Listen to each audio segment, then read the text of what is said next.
Good morning and welcome to Good News, Covington County and Andalusia and all the surrounding area. And well, I'll tell you what, I'm blessed to have two gentlemen here that are it's good to have them because they're kind of like, you got the guys sitting over here over our children in the city of Andalusia and the education system, and you know, no better value of investment than to have but in our children in the education system. Then we've got the mayor of Andalusia sitting here who has brought this community, the city of Andalusia, so far forward and continued forward thinking. And the two of you sitting in this room, it's kind of like a high pressure power system here of great stuff. I mean, I feel... That makes me feel kind of good. I know, and I'm not kissing up to y'all either, but I mean, you know, if you realize what power you guys have and what you've done for this community, okay, and to have you sitting together in the same room together and this close and, you know, on microphones, it's a great feeling for me. I'm glad he can't talk to our wives. Don't you, Ted? He find out about the power. Just who runs the show, that is for sure. Well, Teddy, stop. I'm gonna behave. People loved the last show you were on. Oh, okay. Well, okay, it was Teddy's show. I enjoy it as well. But no, seriously though, you guys have your hands on every day of the central heartbeat of this community, whether it be the mayor of the community or the city school system. And both of you came under some serious attacks over the past several weeks with the tax initiative that y'all were trying to work through and eventually did pass on Tuesday.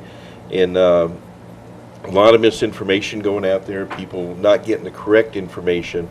And that's what we try to do here, as you know, is let you all tell us what the facts are. We're not here to beat you down or question you. That's up to the voters to take care of that, because you're an elected official, and you're not elected, you're appointed. Appointed, yes. Okay, but you're on the chopping block just as easy if you do something wrong. Am I? Yeah, well, hey, we can do that now. But Okay. We got to get you to sing "Oh Danny Boy" one time. Well, if I'll bring the words next time. I won't do it. How about that? Beautiful voice, both men, by the way. But let me start off with Mr. Watson. I'm sorry. Mr. Watson, at the meeting the other night, you came up and spoke to the citizens, which there was 110, 111 off and on coming through there. Most ever. We'll talk about that with the mayor here momentarily. But you stated several things about the school and why it was necessary to have some help in getting things taken care of. You mentioned that over the years, well, before that, you had Wiley Ward come up and say that there's been nothing but decline in the school attendance and things like that. Then you had some other people come up, then you came up, and you said there's been a 25% increase. No, what I said was we have seen a 25% decrease in budget, state budget for education since 2008, over the last 4 years or so. And that was where I was coming from. The enrollment at Andalusia, at both the elementary, the middle, and the high school, is, I know I'm sure at the middle school an 8-year high. I believe at the high school it is at an 8-year high. And I only say 8 years because I was at the middle school as principal there 5 and have been the superintendent for 3 years. Right. And the elementary school is held pretty steady around 850 or somewhere thereabouts. We've had more there, upwards around 900 the second year we were there, but it is large enough that they actually earned another teacher unit for this coming year based on enrollment, but we lost it because of sequestration at the rate of 5.2% over the next 10 years. And that's what I was stating. There was the fact that we've had these series of cuts, both state and federally, over the last couple of years, and whereas we've had proration on the state level and have had to use federal dollars to fill in the blank or fill in the slot, this year or this coming year, and actually for the next 10 unless something gets fixed, we're having to use the growth that we're observing at the state level and those state dollars to fill in for federal dollars that were being lost. So it's a little bit of a dilemma, and we find ourselves wanting to, Andalusia is a golly bum. If you're not from here, I say this before and say it often, if you're not from here, you don't know what you have. It's a gem. and education's one of those gems. And you know, people have come to expect a lot, and we take that seriously. We want to make sure that we produce and we give a lot. Over the past couple of decades, what we've seen is continuous cuts, and the only recourse we've had to combat that is to cut, and because we can't generate funds, we don't have a source of perpetual income other than state dollars, federal dollars, and then the city, of course, comes through with the mills that they appropriate. So we're kind of stuck. We're just kind of idling, or financially, we're dependent upon the tax dollars of the federal and state government. So it was not a 25% increase in students? No, it was not. Now, what we've seen is we've seen roughly I'm trying to think at the high school, you've seen probably 25 kids above and beyond where we were last year.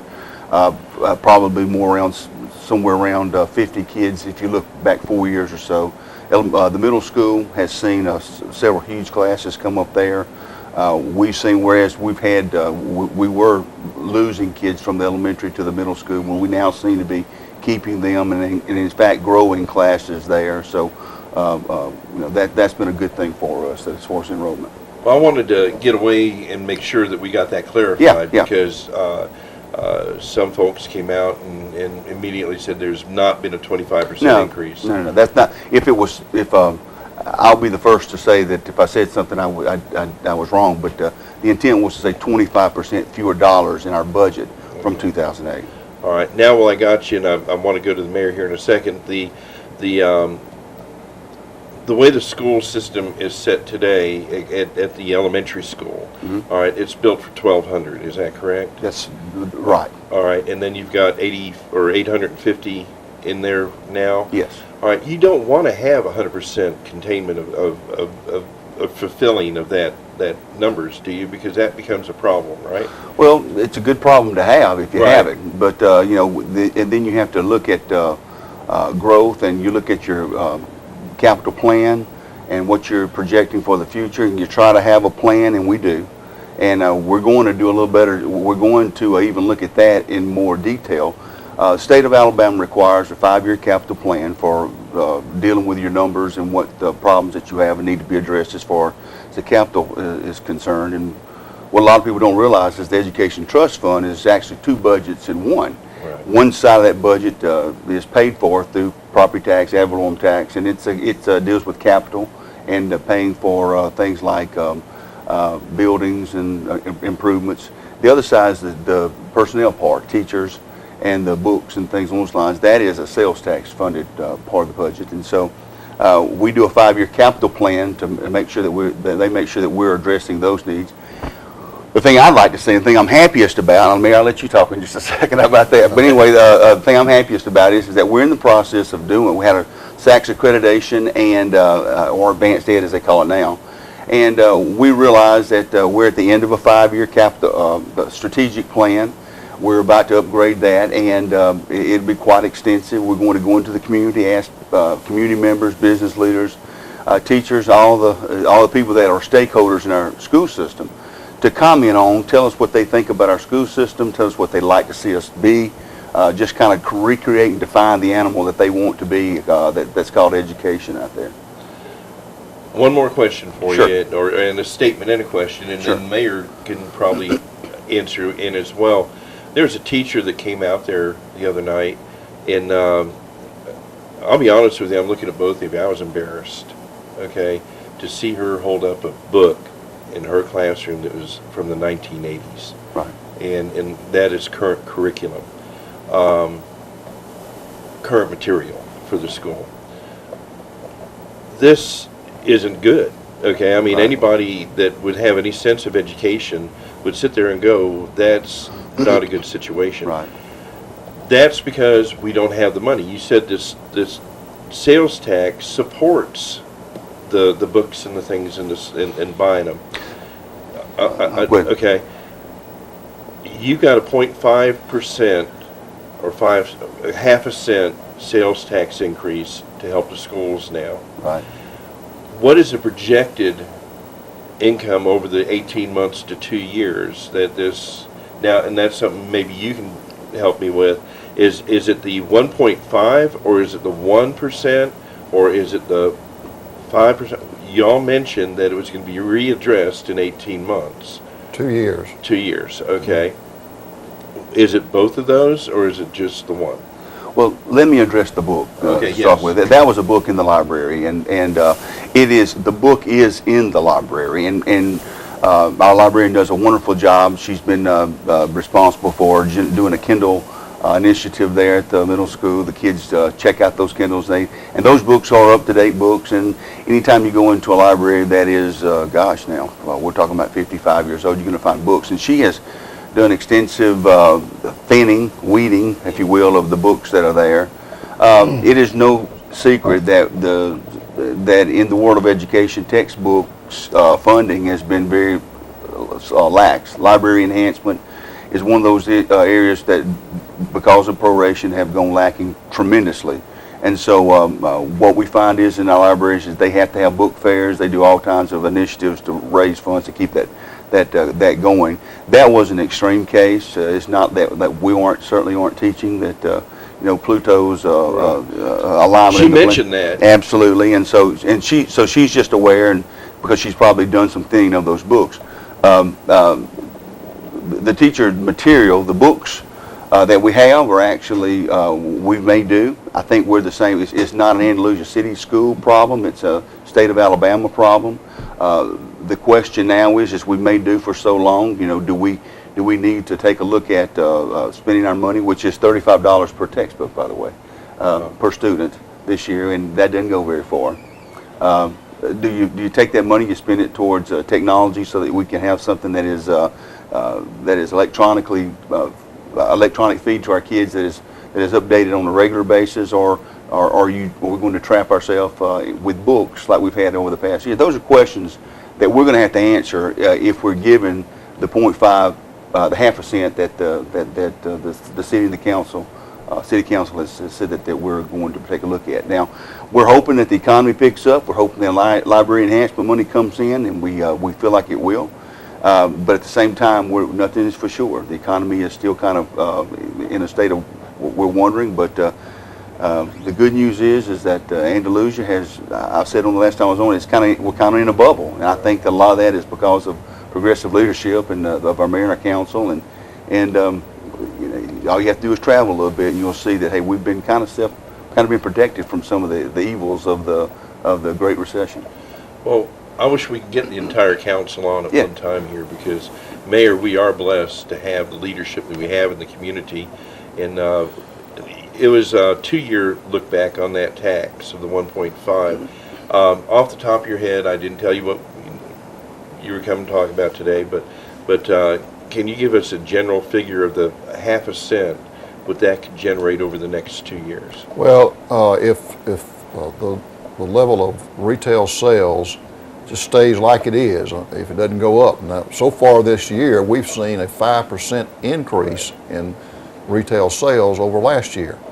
And we hope that trend continues, and we think that it will, provided the citizens of Andalusia and Covenant County and surrounding area continue to do the right thing and shop at home. And we're going to put on a program trying to bring in more folks into our retail merchants so that their sales will go up even more than 5%. But if the sales level stays where it is today, a 0.5 cent of sales tax, 1/2 cent of sales tax will create about $1 million in 1 year. Hold on right there. Sorry. Mr. Watson? Yes, sir. How will that affect your school system, just to have that $1 million?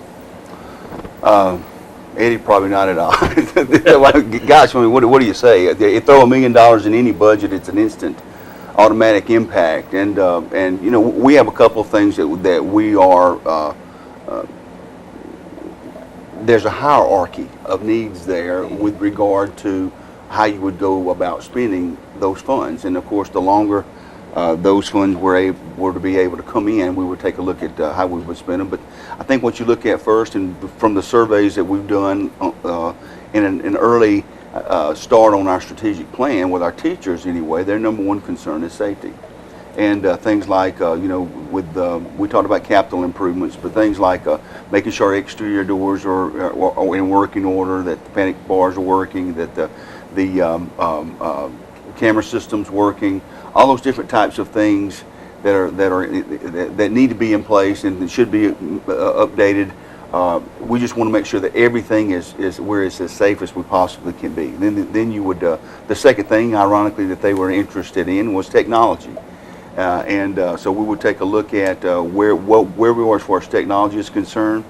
There are school systems that are smaller than we are that are doing one-to-one initiatives. We'd love to go there. We won't do that until we're able to afford it, number one, sustain it, number two, and we have a plan, number three, of how we're going to govern it and how we would enforce usage of those things as far as student usage and teacher implementation too. So, it's like I say, hierarchy of needs there. I feel like that the first place we need to start is in the area of safety for our schools and for our kids, and I think that's very apropos.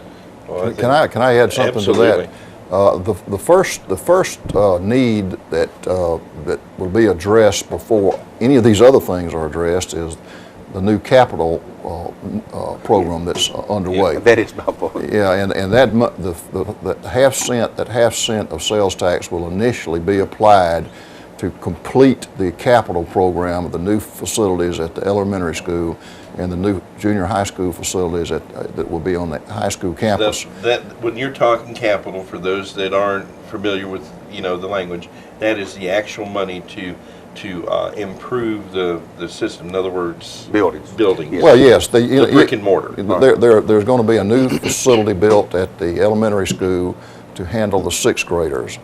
There's going to be a new facility built at the on the high school campus to handle the seventh and eighth graders. The school board is about $1.5 million short on what they need to complete that project. So the first use of this half penny will be to fill that need. Then after that, we'll get into all these other things we're talking about, technology and other issues, and replacing programs, instructional programs, and all those kinds of things that have been lost over the years because of cuts, and trying to put the level of instruction in the different programs that are offered in Andalusia High School back where they were 10, 20 years ago, quite frankly. And we'll look at that as we go forward, and we see how the funding is going to come in, and we'll look at that every year. In fact, as part of this ordinance, it's agreed the city council and the school board will sit down once a year and look at the needs and all be on the same page. Somebody complained, said that the city council was going to dictate to the school board how they use their money. Glad you're covering that. That's not true at all. What we're going to do is to sit down and make sure that everybody is on the same page on what we're funding, and make sure that funding is consistent with the need. And the city of Andalusia is not going to be trying to manage or run the school board, as someone suggested. And if I could also add, Sure. Along those lines, and I guess it was implied, along with my comment about safety, one of the things I hope people understand is that in light of the Oklahoma tornadoes and the tragic results of that, golly, just awful phenomenon, and we're talking about the big question today really is, what do we do? How do we protect our kids when inclement weather is there, tornadoes are? And it's very interesting to me that there was a mom who was saying, that tornado shelters, safe places should be in place, and it's very interesting to me that our architect was interviewed recently with the New York Times. It was New York Times, one of the Newsweek, excuse me, about the implementation of safe rooms, safe shelters, and she used us as an example. We're not listed specifically, but she used us as an example of a school that was being proactive in terms of providing a safe place for its kids, and that's at the high school, in the building of that area. So, they're almost tied together. You're talking about capital improvements. That's one of the safest things we can do for our kids, we feel like, is provide that space. And then there are other areas as well, but it's pretty important to be able to look everybody in the eye and say, hey, listen, we're being proactive in this endeavor.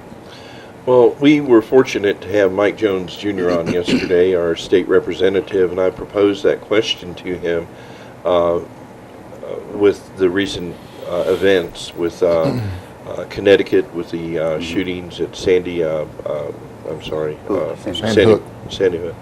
and the Oklahoma disaster that just happened these past couple of days. And we only have to look back just a few years and see maybe the worst example right here, 35 miles east of us in Enterprise, Alabama. 8 children lost their lives that day in their school, and my goodness, it kind of puts us on notice as leaders, as the superintendent and as the mayor.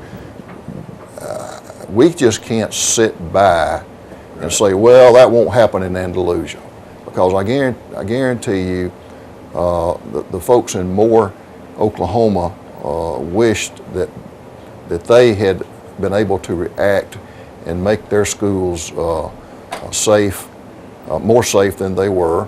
And of course, when Enterprise rebuilt their school, they did make sure that their school had safe space and safe rooms in it, and that's what we're going to do, and that's what the school board is going to do at the new junior high facility at the high school. And it won't be just large enough for the junior high students, the 7th and 8th grade, but it'll also be large enough to take the entire student body and put them in that space if inclement weather presents itself. And just as adults, our number one responsibility as educators and as adults and leaders in this community is to keep our children safe. Right. So we've got to do whatever we can do, reasonably do, to make that happen. And it's almost the cost of going back and retrofitting an existing building to make it safe with respect to those kinds of things is almost prohibitive. You just can't really afford to do that. It would take every dime that you could rake and scrape, and you wouldn't have money for all these other things, needs that we're talking about. But in this case, when you're building new buildings, you can build that in as you go, and it keeps the cost, much more reasonable. Plus, the school board was successful in applying for and receiving a $327,000 grant from FEMA that's going to assist us in that. And that doesn't pay all the cost of making this place what we call hardening the facility and making it a safe place, but it goes a long ways. And if we didn't take advantage of that grant now, then it would just, in my mind, it'd be a crime, quite frankly, and negligence and malfeasance and any other adjective you want to add to it to describe the conduct that we as adults should be taking to take care of our kids.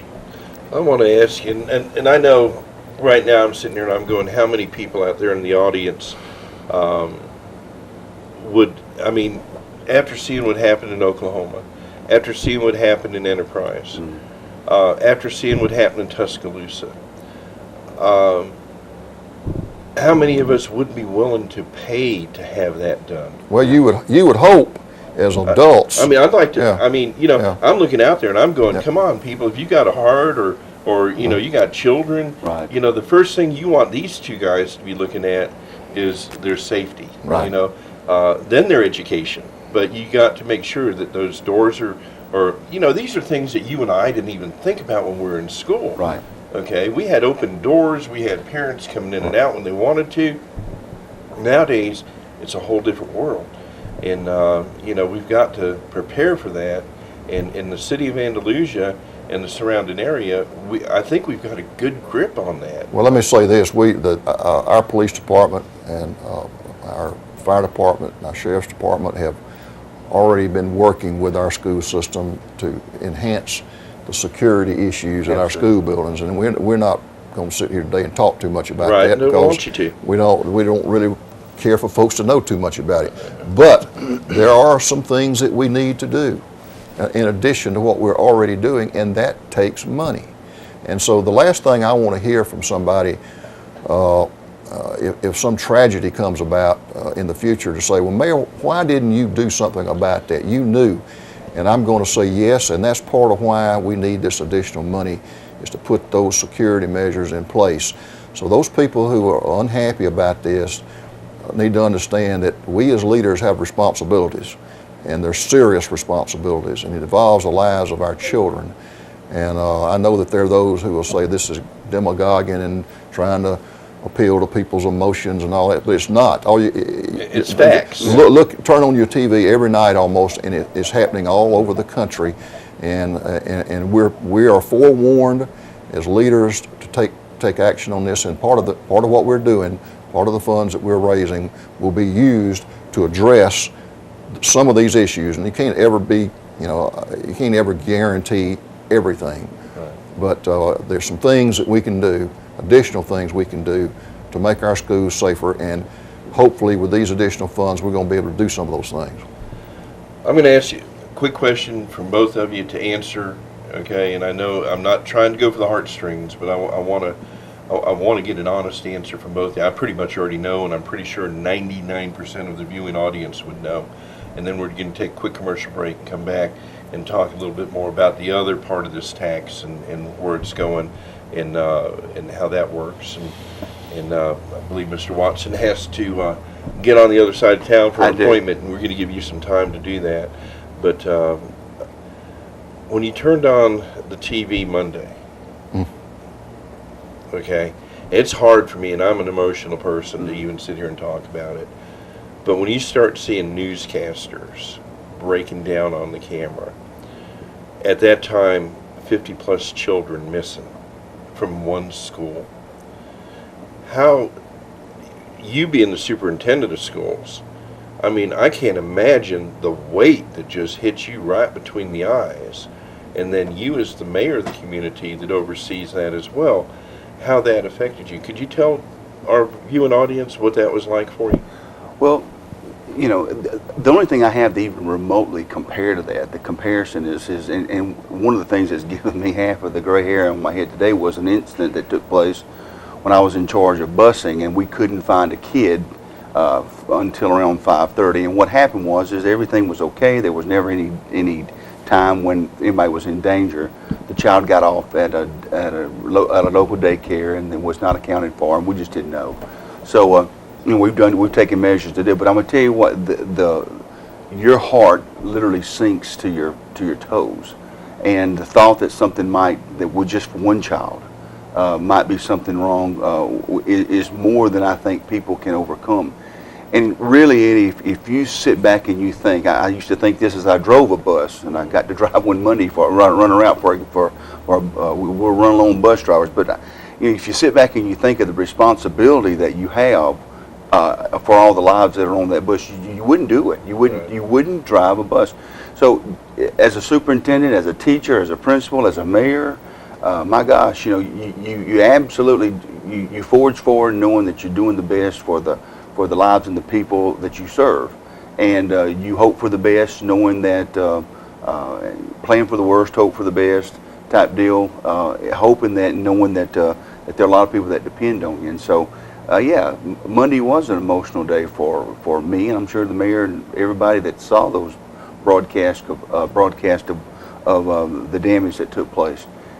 You can't be a human with a heart and be in the business that we're in and not be significantly touched by what happened and the emotions and that those parents and relatives of those people are going through. So yeah, it was hashing up memories of Tuscaloosa, Enterprise, and you know, I feel for all those people. I know they relive the same. Yes, absolutely. You know, relive the everything that took place again, and that'll be the case for the rest of their lives, and I guess probably for us too. It's not a very innocent age that we live in anymore, even with the weather. Yeah, it's changed, Mayor. Well, you know, what can I say? I've got 4 grandchildren, and 2 of those grandchildren live in Tuscaloosa, and the other 2 live in Birmingham. And when the tornadoes came through Tuscaloosa and then on into Birmingham and then all over North Alabama, you know, until we could see our children and know that they were safe. But at the same time, we're sort of like the parents of all the children now. Right. You're the overseer. I'm a sucker for little children anyway. I love little children and boys and girls. I'm just crazy about them. But as an adult and as the leaders in this community, we are sort of the surrogate parents for the children when they go to school, or when they're out on the streets, or when they're at Johnson Park, or any of those kinds of things. So I take that responsibility very seriously. And the last thing I want to have to do is to tell a parent or a grandparent that something just happened to your precious child, and there was something we could have done to prevent that, and didn't do it because we didn't want to pay a little more tax.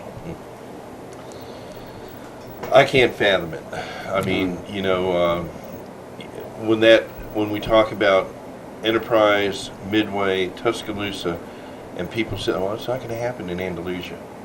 It's not going to happen in Opp." Right. Guess what? A couple of years ago in Opp, we had a situation at the elementary school, and I'm Right. sure you're aware of that. Mhm. I was there, and that was a gripping moment because the unknown, what was going on. Right. We had, to interrupt real quickly, the big tornadoes that hit Tuscaloosa and North Alabama, how long has it been now? 2 years ago. This past weekend and through Tuesday, we had the League of Municipalities meeting. Right. And I talked to the mayor and the council people of Phil Campbell, Alabama. And if you remember, Phil Campbell was Destroyed. basically wiped off the map. They had, I think, 40-something people killed in that town. Almost to the person, those council members and that mayor still can't talk about that. I mean, you ask them about it, and boy, it's tough because they knew all those folks, and so for us to sit around here and say, well, it won't happen in Andalusia, is a very, very short-sighted and, in my opinion, immature way to approach something that could happen to us. And if it does, we'll all say, my goodness, why in the world didn't we do something? Well, I'll tell you, I don't think we can do enough. And there's things, well, like Mike Jones yesterday, Jr. stated, you can't prepare for some of these things. You can only do the best that you can. And, I'd like to be on the other side of this camera if anything tragic like that were to come to our community, to say that we done the best that we could. Yes. And because that's I can't imagine the weight that's on your shoulders and your shoulders when you see these things happen and become a reality. Because when you took office, and back when you first started, in office years ago, we didn't have these things. And all of a sudden you're sitting there going, well, I wasn't expecting this. This is new. What do we do? And then you have to start doing all the research and gathering what we call due diligence, Right. and getting things together. And sometimes it ain't pretty. And sometimes the public don't want to hear what their solutions are. But unfortunately, we got to bite the bullet sometimes to take care of our most precious needs, and that's our children. Well, let me say this. The people in Andalusia have historically provided a great school system, a great education system for our children. And it's only in the last 10 or 15 years where we've seen these draconian declines in state funding and other funding avenues decline, to the point that we can't, as members of the citizens of Andalusia, we can't just sit around any longer and say, well, that's not our worry. That money's supposed to come from the state. Well, guess what? It's not coming from the state, and it's not going to. And so we either do something about it locally, or we slide into mediocrity. And that's a place I do not like to be, and I do not want our children to be raised in mediocrity. Well, Mayor, Mr. Watson, we're going to take a quick commercial break. Sure. You're going to go and take care of business, and Mayor, we ask you if you could stay a little Sure. bit and cover some of the other things that All right. have happened over the week. as we like to do here, we like to get the whole story, not just part of it.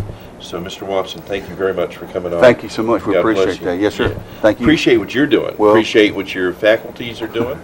And They work hard, and gosh, if anything good happens in Andalusia City Schools, I'll assure you it won't be because of a smart superintendent. It'll be because of some pretty sharp teachers, and I had a lot to do with that. Is the strength of our system, as it would be our teachers, and they get after it. I'm proud of them. well, we've got a lot of great teachers out there, and a lot of management over those facilities as well. Some great people.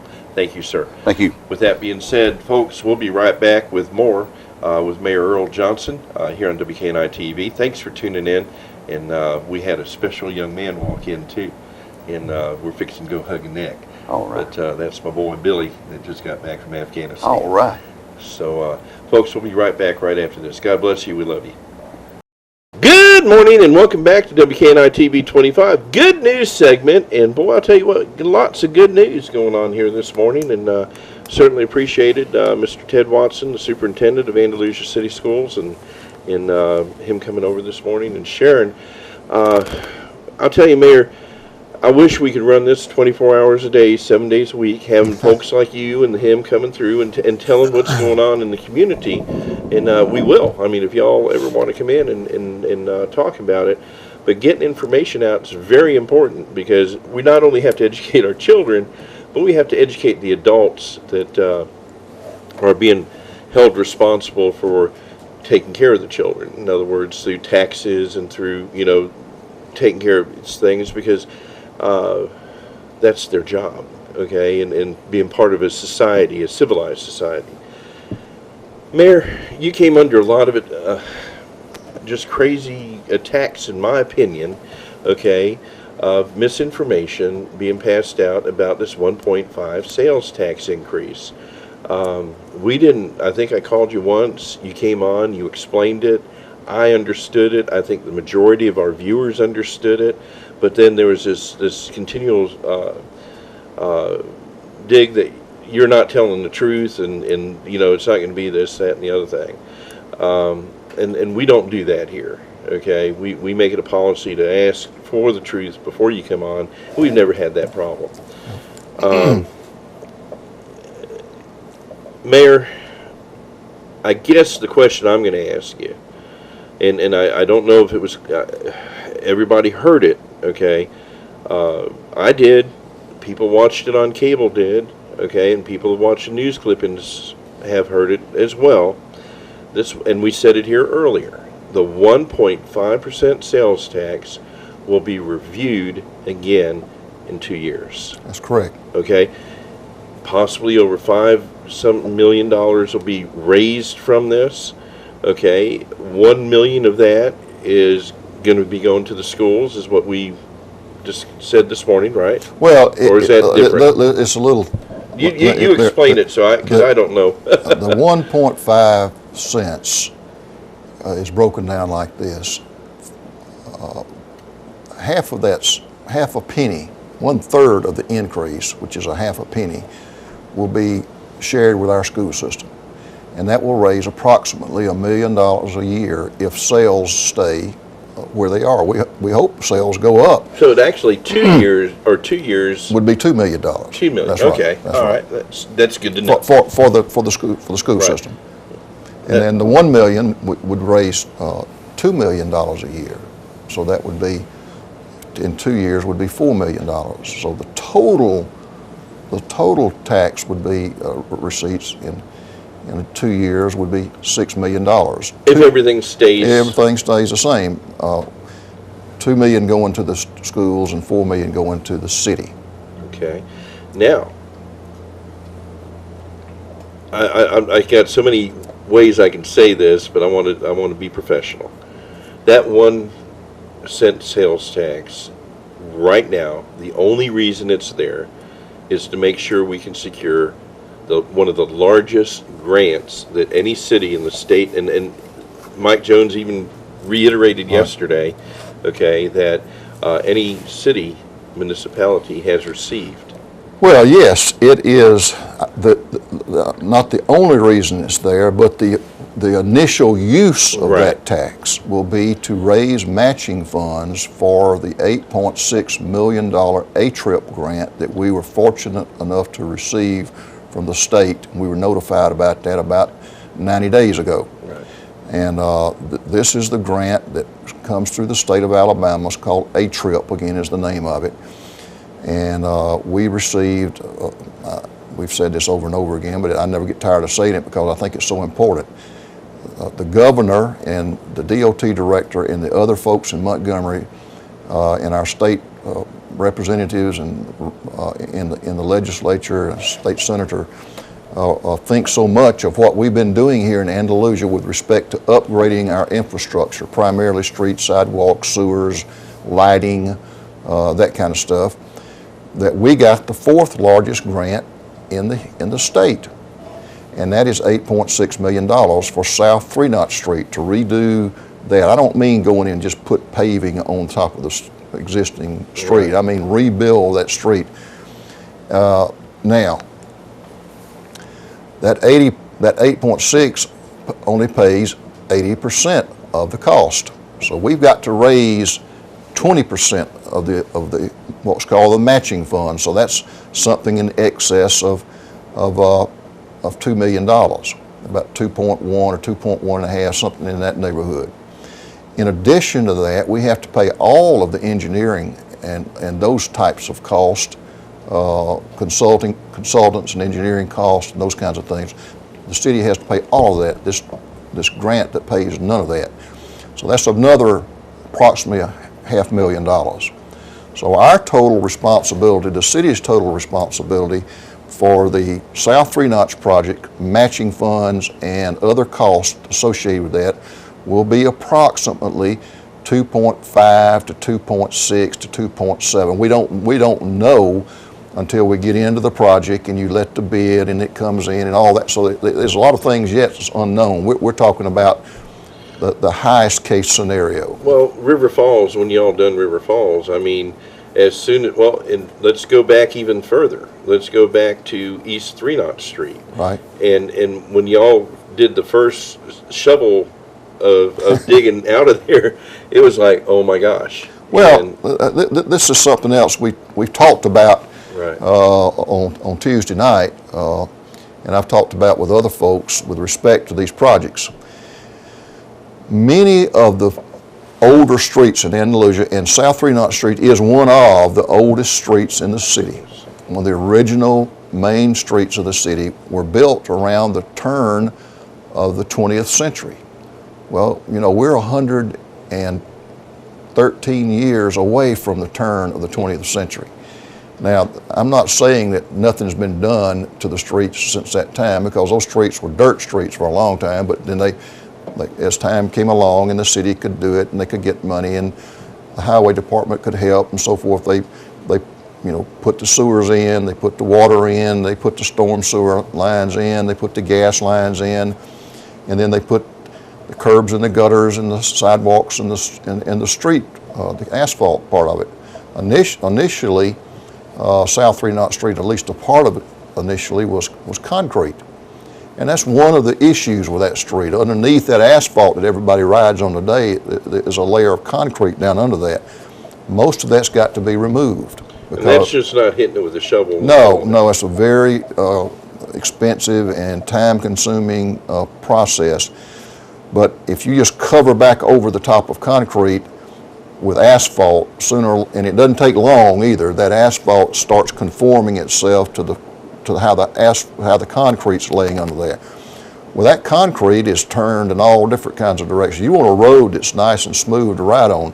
This concrete is turned, over 60 or 75, 80 years is, no longer smooth and level. It's shifted positions, it's broken, it's, been cut and all that kind of stuff. So if you just put asphalt back on top of broken concrete, you're going to have a bumpy street pretty soon. So one of the reasons this project is so expensive is we got to deal with that. So initially, this 1 cent sales tax that comes to the city's portion of it will be used for the matching funds and the other expenses that the city will incur for that South 3 Knott Street project. All right. At the end of 2 years, we get the road done. Everything's great. Okay. Somebody came up and said that there's never been a tax repealed. Okay. What would it take to get that tax repealed? Well, the tax was not put on to be repealed. The tax was put on because we have needs in this city as far out as you can see. I mean, just doing South 3 Knott Street is not going to solve all of our issues.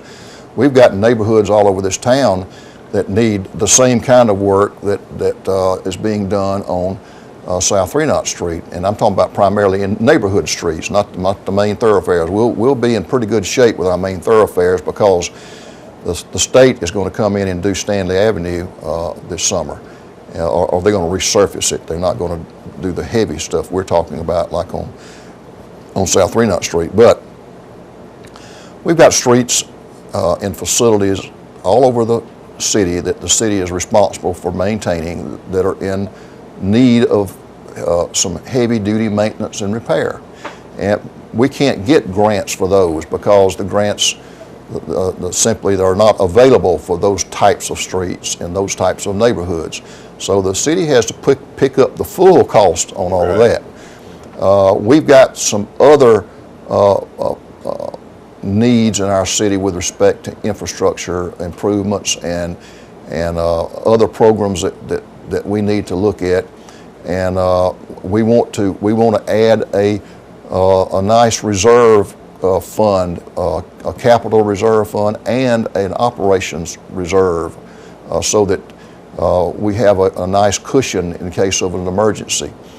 And another big thing we want to do is we want to start reducing some of the debt that people are always complaining about. And I don't mean that in a negative way. It's just people have their opinion about that. But well, you have to have debt if you're in business. Particularly if you're a city. Right. A city is not like a person. A city is not going to retire one day, so you want to be debt-free and not have to worry about making a house payment or a car payment or whatever. A city, we hope, never retires. If you do, if a city retires, it soon dies. So you're always going to have some debt. We're not talking about paying off all city debt. We're talking about reducing some of the debt. And somebody has taken that statement I just made there to mean and to understand that the city is over in debt, that we've got too much debt, that we can't pay our debt. That's simply not true. We have the revenue, the income to service. Glad you're covering that. Yeah, we have the income to service the debt that we have. But we're just responding to suggestions that some of our folks are making, some of the citizens are making, saying pay down some debt. So, okay, we'll pay down some debt, but we got to have some additional revenue to do that. I got to ask you, two former city council members came before you and the council Tuesday night, one of them being Mr. Jewell. And he stood up and he said that, and I may have misunderstood, okay? He mentioned something about this came up before him when he was on the council, but yet you're saying 90 days ago we just found out about the grant to take care of this. I don't think he said this particular issue came up before him, because it. I was confused on that because well, the issue he was on the council when A-Trip grants first came out. Now there's a 3-year. This is a 3-year program. The first year we didn't apply for A-Trip grants because we felt like, number one, we felt like we might not get one because we had some other state grants that were still had not been completed. Right. And the general rule is you won't get one DOT grant while you've got another one open. If remember, we were working on River Falls Street and hadn't quite finished that up when the first A-Trip grants came out. So we didn't apply the first year, but they were available. We didn't apply to the second year, and I think that turned out to be a good move because, as we said, we got a really big grant. Now let me go back to that. Go ahead. That project, that South 3 Knott Street project, there is no way that the city of Andalusia could ever afford to do what we're going to do to South 3 Knott Street without this grant. we just would never have $10.5 million or whatever it's going to be to put in a single street like that.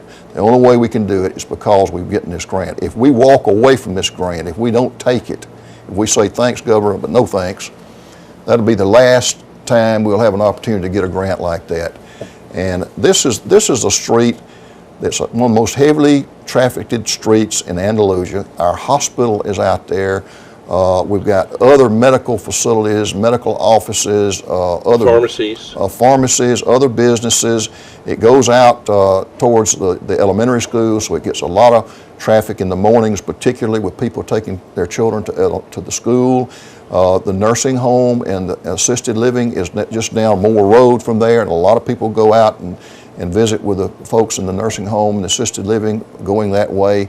We know there's some additional construction in the not distant future. It's going to be on Moore Road that will add some more to the traffic issues. So we're not, some people seem to have the idea that we're investing this, and a lot of people call this spending money. We're not spending money. We're investing money in our city.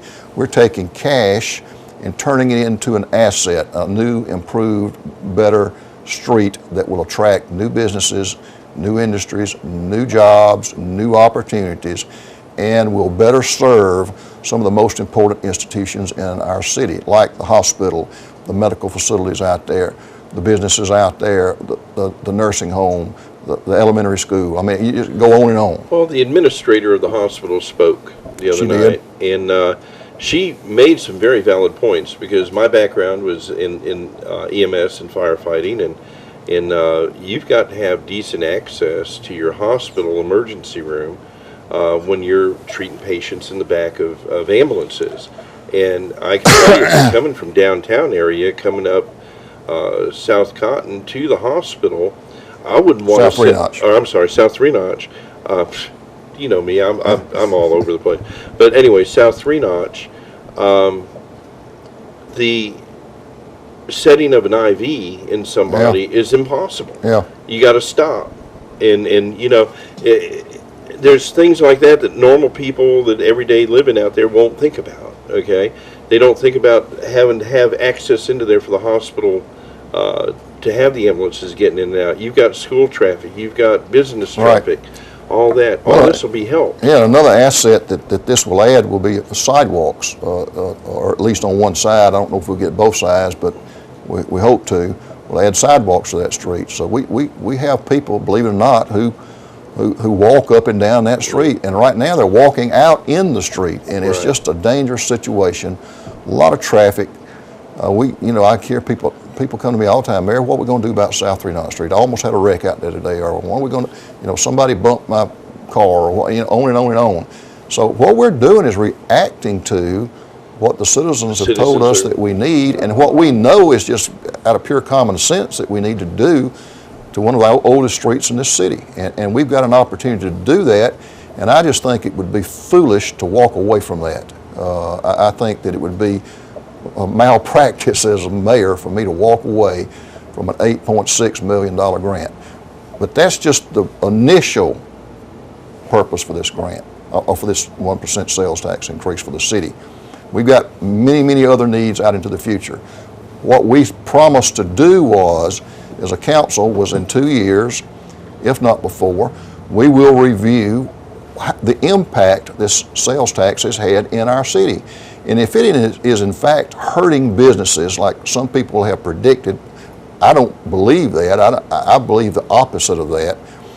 But if it is in fact hurting businesses, then we'll say, look, once we get this project done, then we'll take some action on that. But what we don't need to be doing is shouting the sky is falling, and this tax is going to ruin the local businesses, and it's going, because I don't believe that. And so my message is, let's all pull together as a community. This is a great opportunity for Andalusia to pull together once again and prove that we are a special community.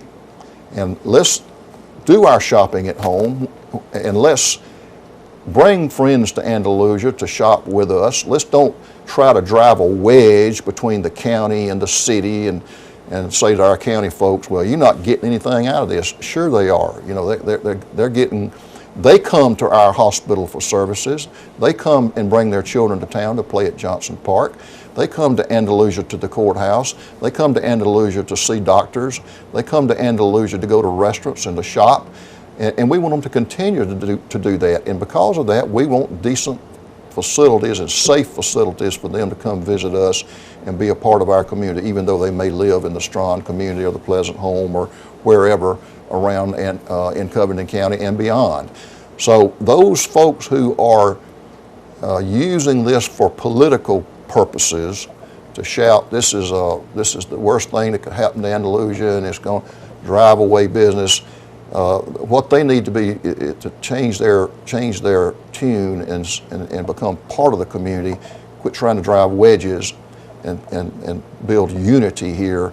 That's what we as adults should be doing and not playing politics. My dad used to say, if you're not part of the solution, you're part of the problem. Yeah, absolutely. And that's what we try to work here and at least be a voice.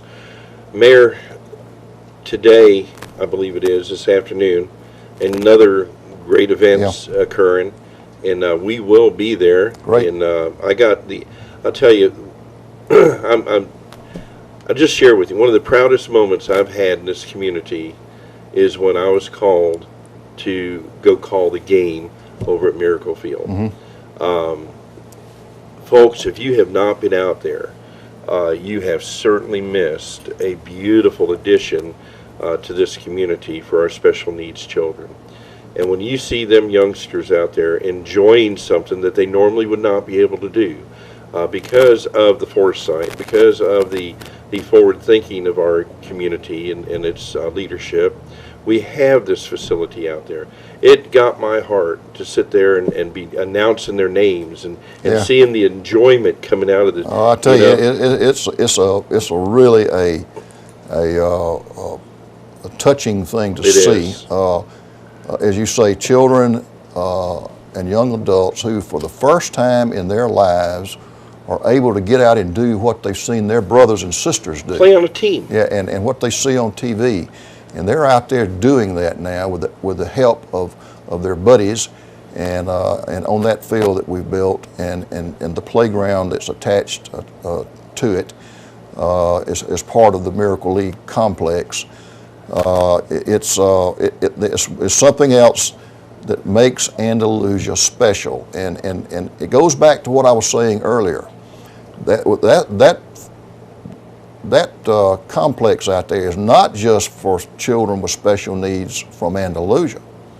It's children for special needs from all over this county and beyond. So those out in the county who say, well, I'm not going to shop in Andalusia because we're not getting anything out of this tax. Yes, you are. Go out to the ball fields. Go see how your neighbor's child down the road from you who has special needs, see the impact this has on that child and those families' lives. Mm-hmm. Go out and see that special child's brothers and sisters cheering for their brother and sister for the first time in their lives and being excited to see their special needs sibling out there in a wheelchair or a walker or whatever playing ball for the first time and being cheered and I tell you, it really is something special. Says something special about our community, and we ought to be rallying around those kinds of things and talking about those kinds of things instead of talking about, oh, this bad old mayor's put this sales tax on us and it's going to ruin us. Let me say, I empathize with business people, retail people. They got a tough job. Yes, they do. And some of my best friends are in the retail business, and I know how hard they work. And but I also know that this same thing has been done all over this state. The average sales tax in the state of Alabama total sales tax is 9.5%. We just got back from the League of Municipalities meeting on Tuesday, where we had leaders from all over the state of Alabama and Montgomery for the annual meeting. And our council and I, each time we talk to someone from a new municipality or another town, we would say, what is your sales tax? And when is the last time you raised it? And what was the reaction of the folks in your community with this? And almost to the man, they say, well, our sales tax is 9 or 9.5. Sometimes they'd say 10. Wow. Sometimes they say 10.5. Very seldom was it below 9. And they would say, well, you know, we had to raise it 4 or 5 years ago, and there was maybe a little apprehension at first, but no problems. So, you know, people understood and continued to support their local merchants and work together, and there's no problem. I'm convinced that's the same thing will happen in Andalusia if those folks who have political agendas will stop trying to drive wedges and stop trying to cause difficulty for our retail merchants and work with them and work with the city to make the best of this, which I think will make Andalusia one of the leading retail centers in South Central Alabama. Well, Mayor, I'm not going to go too heavy in that part of it, but I will say this. I personally have heard the ripple effects miles away from here about some of this negativity and misinformation getting out there and how it can hurt the community, yeah, and how it can hurt the businesses. So we understand that. Mayor, it's growing. The city's growing. You had we're going over, if you don't mind. That's all right. We had another business person stand up and hold up a couple of pictures of certain places and locations and about a certain landowner in the community and how this would have been if this would have been, and so on and so forth. I'm not mentioning names because I respect the man. He's a private individual. But on that property that one of the pictures was held up is probably going to be one of the nicest facilities out there and sales tax generation, right, for this community, and that's Zaxby's. Zaxby's is those folks are investing $1.5 million in one of the prime corners in Andalusia, and again, that shows how people, and they're from outside of Andalusia. They're not from Andalusia. They just called me up out of the blue and said, we want to come look at your city. And they're spending $1.5 million out there. They're going to hire about 35 people to work at their restaurant. And again, it's a tribute to how people outside of Andalusia see Andalusia. I just wish sometimes that some of the naysayers and the doom predictors had as much confidence in our city as folks outside our city have. Right. You know. Well, the other thing is at Westgate Plaza, which has been a lot of modifications have been going on out there. This landowner is building, and I don't know if you've been out there recently, but he's building one of the largest sporting goods facilities that's in South Alabama. And it's huge, it's beautiful, it's going to be, I'm calling it the Andalusia version of Bass Pro Shop. Yeah, I have been through it several weeks ago, and it's still kind of roughed in, you know, but it's going to be really something, a tremendous investment. Also, there's a new restaurant that's opening there. Has it opened yet? I've been waiting. I don't know. Casey, let us know, man. I'm putting it off because I know it means I'm going to have to enlarge my pant size because I know it'll be good. But the point is, we've got investments going on all over Andalusia. Right. For those people who are saying there's nothing going on in this town and we're in a recession and it's just simply not true. Our sales tax revenue for so far this year is up 5%. Now, I don't know many places around the state that can claim that. So again, I'm very proud of that, and I'm proud of our local businesses that make that happen, and I'm proud of the local folks who make that happen, and those out in the community and the county that help us make that happen. And so, let's get off all this negative stuff. And you know, we got 3.5 years before another mayor's election. Let's don't have a 3.5 year campaign.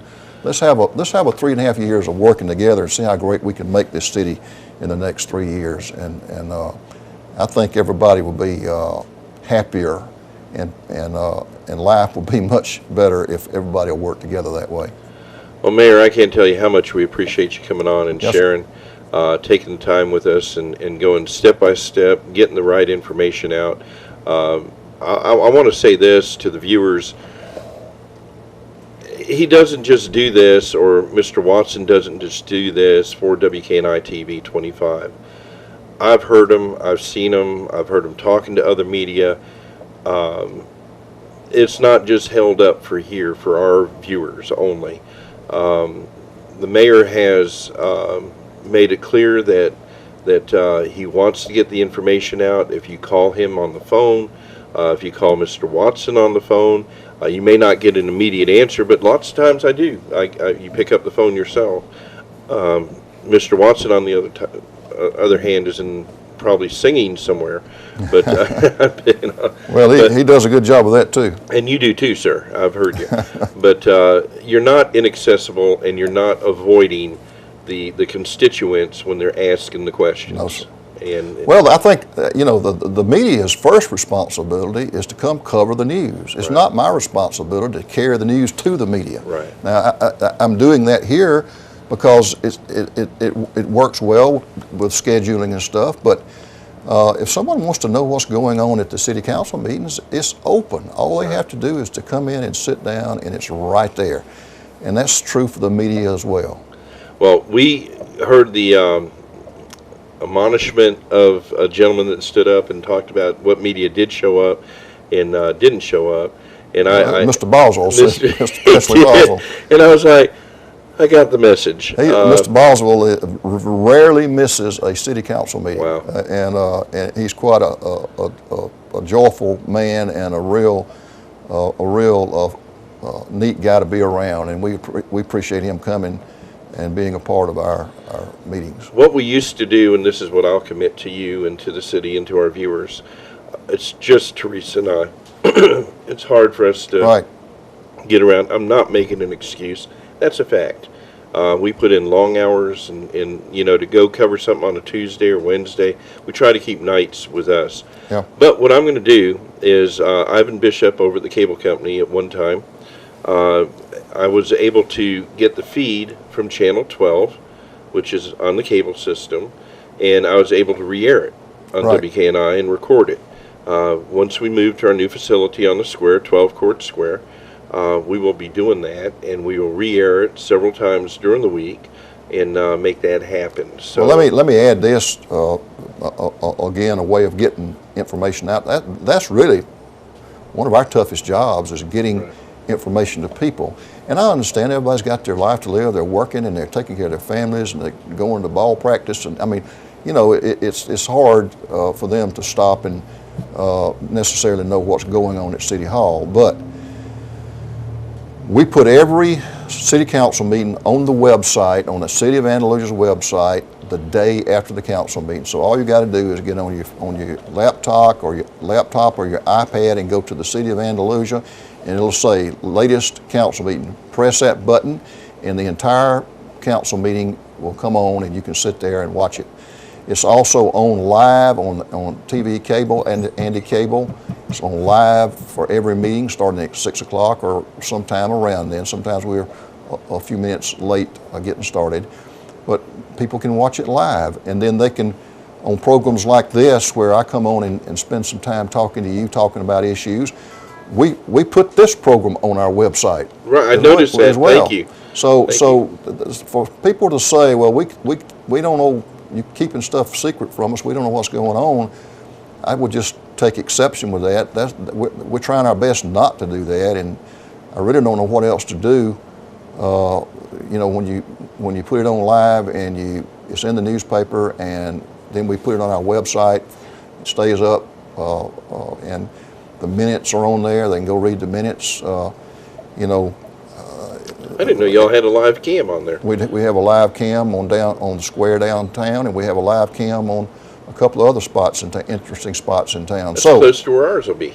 Yes, it is. So again, I understand people have busy lives and things, but so for someone to say that my goal or aim, or the council's goal or aim, is to keep stuff secret or quiet, just simply not honest. Well, Mayor, all we can say is thank you so very much for being forthright and upfront and willing to come on this show. And I know it's a little drive for you, but hopefully in the next week or so, All right. it won't be that far. All right. Mayor Earl Johnson and Mr. Ted Watson, who was here earlier, we appreciate both of them coming on. And anytime. Thank you. Appreciate you. Thank you, sir. God Thank you, bless. Folks, that's a wrap. We're going to go ahead and take a commercial break. I think we're going to bypass the WKNI flea market today, being that Miss Teresa is not feeling well and under the weather, and we've got a lot of things going on to cover as well. Want to make sure we get out there. What time's the Miracle League ribbon cutting? 5:30. 5:30 And the tonight. public's invited. Please come. Please come out. Please come out and enjoy a wonderful moment out there, a part of history of this community. And for the children that are so often, and I hate to use the word left behind, but they are. Let me just reemphasize that the Miracle League Park is located at Johnson Park. Right. So When you pull up to the main drive, you park in the parking lot and walk to the left. right. And it's behind the main building right there. And you can't miss it. It's one of the nicest facilities there. Thank you so much, Mayor. Thank you. Folks, thank you. God bless you. And yes, Teresa, I hear you all the way from over there at the house singing happy birthday to me. Our son's already come in. And yes, it is my birthday. And Mayor, I'm 59. Okay. I'm almost there. A young man. I'm almost there. I was waiting to 62, but they changed that. Ain't fair. Right. But folks, thank you. God bless you. We'll see you Monday morning right here on WKNI TV 25.